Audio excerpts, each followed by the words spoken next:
J'avais 8 ans quand j'ai piqué la boîte de peinture de ma mère, qui faisait un peu de peinture. C'était des paysages, des choses comme ça, peinture à l'huile. J'ai commencé tout de suite à 8 ans avec la peinture à l'huile. Voilà.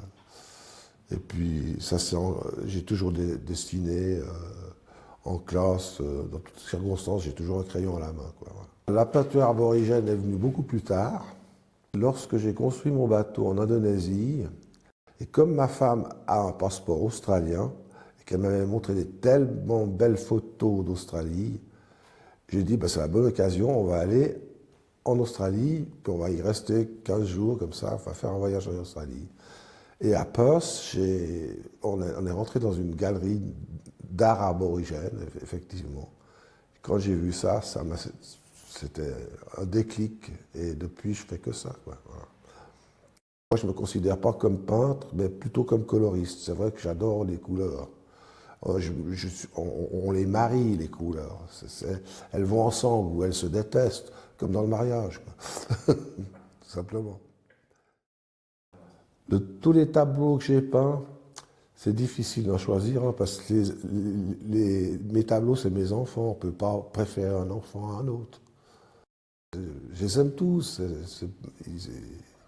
Ils n'ont pas plus de mérite que moi de les avoir faits, que eux d'exister, puis c'est tout. Ils sont là, c'est tout. Alors j'ai fait de la plongée depuis plus de 50 ans, et c'est vrai que là, ça m'inspire dans les tableaux que je fais, surtout actuellement.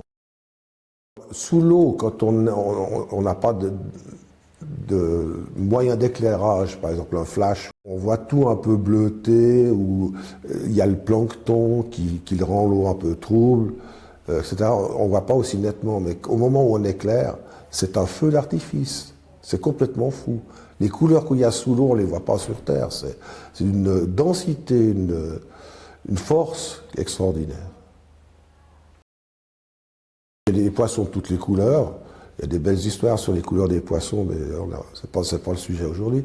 Mais un monde merveilleux, c'est le monde des nudibranches.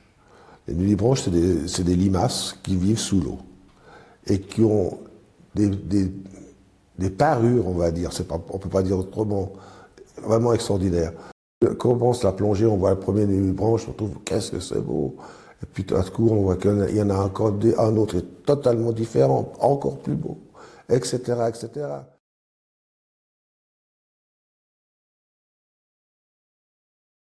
Dans mes tableaux qu'on pouvait faire des chemises en soie, je me suis dit, ben, pourquoi pas, ça me paraissait bizarre. J'ai rencontré un phénomène qui m'a suggéré de faire des chemises avec. Il a fait des chefs-d'œuvre avec mes tableaux, mais sur des chemises.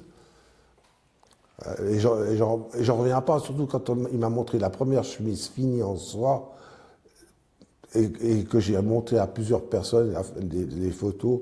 Les gens sont sidérés de la beauté de ces chemises. Il y a la soie qui donne des reflets, la qualité, d'abord de trouver la qualité de couleur. On dirait vraiment que c'est que c'est le tableau. On ne voit pas la différence.